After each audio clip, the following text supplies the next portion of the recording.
चलिए झारखंड का रुख करेंगे। झारखंड में ईडी ने बड़ी कार्रवाई की है। मंत्री आलमगीर आलम के ओएसडी संजीव लाल और उनके सहायक मुन्ना सिंह के घर पर दबिश दी गई। संजीव लाल के घर से इस दौरान 40 करोड़ कैश मिला। मुन्ना सिंह के घर से 3 करोड़ कैश मिला। हालांकि कैश की गिनती चल रही है, माना यह जाएगा कि आंकड़ा और बढ़ सकता है। आलमगीर कौन है? आलमगीर आलम झारखंड के ग्रामीण विकास मंत्री हैं।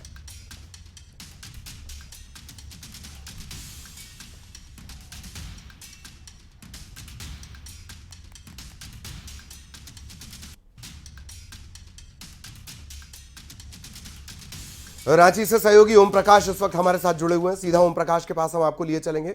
ओम प्रकाश, क्या कुछ अपडेट? 40 करोड़ का एक शुरुआती आंकड़ा आया था, गिनती अभी भी जारी है, मतलब यह आंकड़ा जाहिर तौर पर बढ़ेगा और ईडी का यह पूरा ऑपरेशन है। इस घोटाले के बारे में भी जानकारी दीजिए ओम प्रकाश।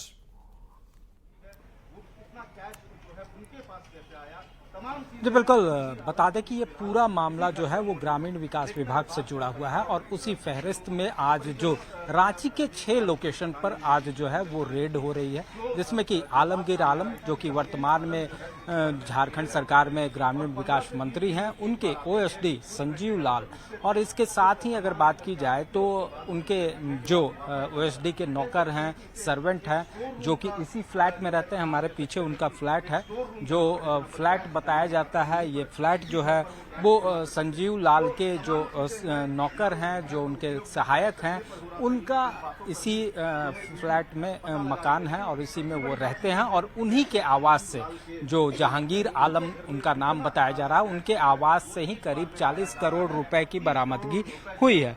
फिलहाल इसकी जांच जो है वो की जा रही है। अब देखना होगा कि इस जांच के बाद किस तरह से तमाम जो चीजें बातें सामने आ पाती है। वहीं दूसरी तरफ जो जानकारी है, मुन्ना सिंह वो शख्स है जो कि संजीव जो लाल हैं, जो कि ग्रामीण विकास विभाग के मंत्री के ओएसडी हैं, उनके वो काफ़ी करीबी बताए जाते हैं, फैमिली बिजनेस पार्टनर है। उनके आवास से भी करीब 3 करोड़ रुपए की बरामदगी हुई है। बता दें कि जहांगीर के आवास में जो रेड चल रही है, जो रेड कंडक्ट हो रही है, यहाँ पर 7 कैश काउंटिंग की मशीन लाई गई है। जो जानकारी सामने आ रही है उसके अनुसार वो आंकड़ा जो है वो कैश का वो बढ़ भी सकता है और पूरी तरह से उसकी जांच जो है वो फिलहाल की जा रही है। पूरे मामले में जो अब तक जानकारी सामने आई है उसके अनुसार फिलहाल पूरा जो जांच का दायरा है वो बड़ा हो सकता है। इस मामले में कई नए चेहरे जो हैं अब तक वो सामने आ सकते हैं। पूरा मामला जो कि ग्रामीण विकास विभाग के इंजीनियर वीरेंद्र राम से जुड़ा हुआ है, उन्हीं से कनेक्ट है। पिछले साल उनकी गिरफ्तारी हुई थी।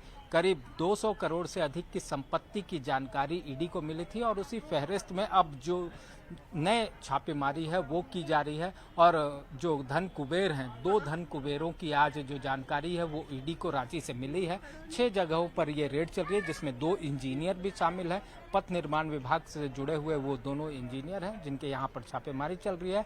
तो वहीं एक जो है वो ओएसडी संजीव लाल के जो नौकर हैं, सहायक हैं, उनके आवास पर है, जबकि इसके साथ ही बिल्डर अगर कहा जाए तो मुन्ना सिंह और उसके साथ ही संजीव लाल के 2 आवास पर छापेमारी चल रही है।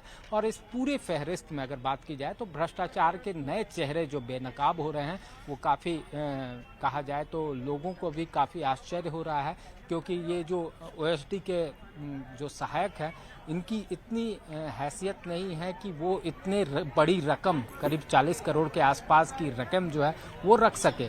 तो ऐसे में लोग भी अचंभित है। तो वहीं राजनीतिक गलियारे में भी गहमा गहमी और सरगर्मी जो है वो बढ़ी है। आरोप प्रत्यारोप और ये दरअसल कड़ियां हैं ओम प्रकाश। ये एक सिलसिला है, 2023 से जुड़ा हुआ ये मामला और एक सिलसिलेवार ये आगे बढ़ रहा है। इंफॉर्मेशन मिलती है, फिर रेड मार दी जाती है। शुरुआती जांच में ही 100 करोड़ तकरीबन के खुलासे इसमें हो गए थे फरवरी 2023 के आसपास ही। क्या ये माना जाए कि अब जो आगे की लिंक मिलेंगी, दस्तावेज मिलेंगे, उसके बाद ये शिकंजा और कसेगा और नेता भी इसकी जद में आएंगे? ओम प्रकाश, जी बिल्कुल। फिलहाल जो हमने पहले भी दर्शकों को यही बातें बताई कि जो दायरा है वो बढ़ रहा है और धीरे धीरे जो उसमें नए चेहरे हैं वो शामिल होते जा रहे हैं और इसमें कई सफ़ेद पोस्ट। ऐसे में जो बात यहाँ पर जहांगीर आलम के आवास से जो कैश मिले हैं, ये सबको पता है कि ये कैश इनका नहीं है, ये कैश का सोर्स क्या है, यही जानकारी जो है वो हालांकि ईडी आलम तलाशने की कोशिश कर रही है। हम जो कहीं सुन रहे जानकारी थे, मिली है, आलम का OSD कहना नाम- ये है कि इससे पहले भी जो संजीव लाल हैं वो 2 लोगों के पीएस रह चुके हैं, उनके एक्सपीरियंस को देखते हुए उन्हें ये जिम्मेदारी दी गई थी। बहरहाल बहुत बहुत शुक्रिया ओम प्रकाश आपका इस तमाम जानकारी के लिए। सहयोगी ओम प्रकाश विस्तार से जानकारी दे रहे थे। इधर फरीदाबाद में भी ईडी ने बड़ी कार्रवाई की है। जांच एजेंसी ने बैंक के लॉकर से 20 किलो सोना, आपने तोले में सोना सुना होगा, यहां किलो में सोना जब्त हुआ है। 20 किलो सोना लॉकर से जब्त किया गया है। पुनीत कुमार नाम के व्यक्ति का यह बैंक लॉकर है। गोल्ड को इंडियन बैंक के लॉकर में रखा गया था। पुनीत पर साइबर क्राइम से मिली रकम को विदेश भेजने के भी आरोप हैं।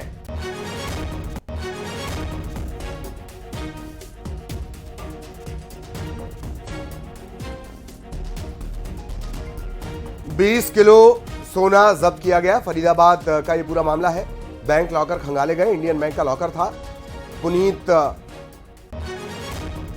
कुमार नाम के व्यक्ति का यह बैंक लॉकर है और 20 किलो सोना यहां से जब्त किया गया है। साइबर क्राइम से जो रकम मिली उसे विदेश भेजने के आरोप भी पुनीत कुमार पर हैं। इनका लॉकर खोला गया तो 20 किलो सोना जब्त हुआ है।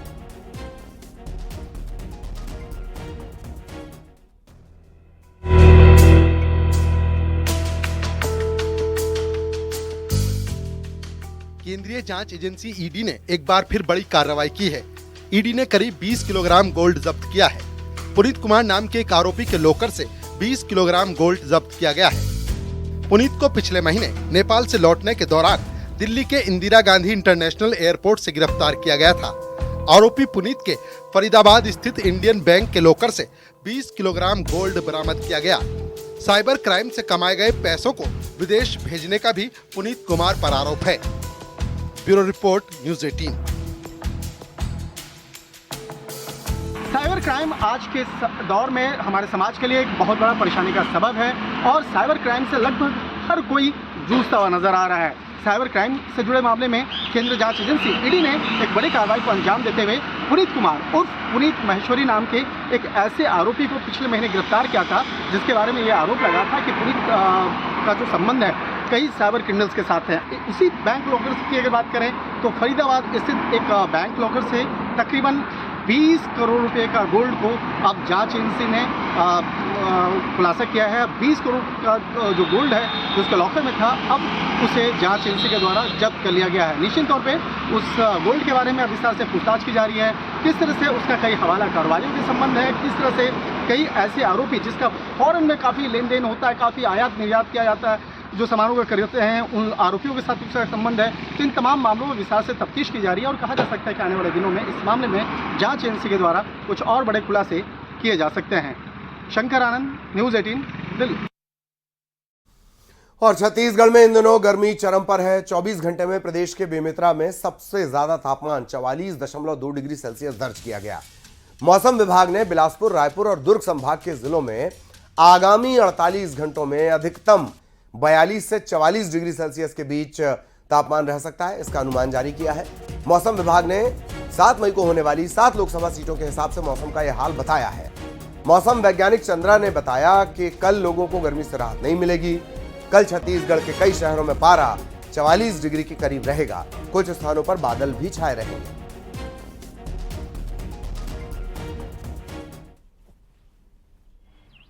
प्रदेश में लगभग कोई विशेष परिवर्तन होने की संभावना नहीं है। दिन में कुछ हद तक बादल रहने की संभावना है। शाम या रात्रि में मध्य छत्तीसगढ़ में बारिश होने की संभावना है। साथ ही साथ गरज चमक के साथ अंधड़ चलने और वज्रपात होने की भी संभावना बनी। और यहां रुकेंगे एक ब्रेक के लिए।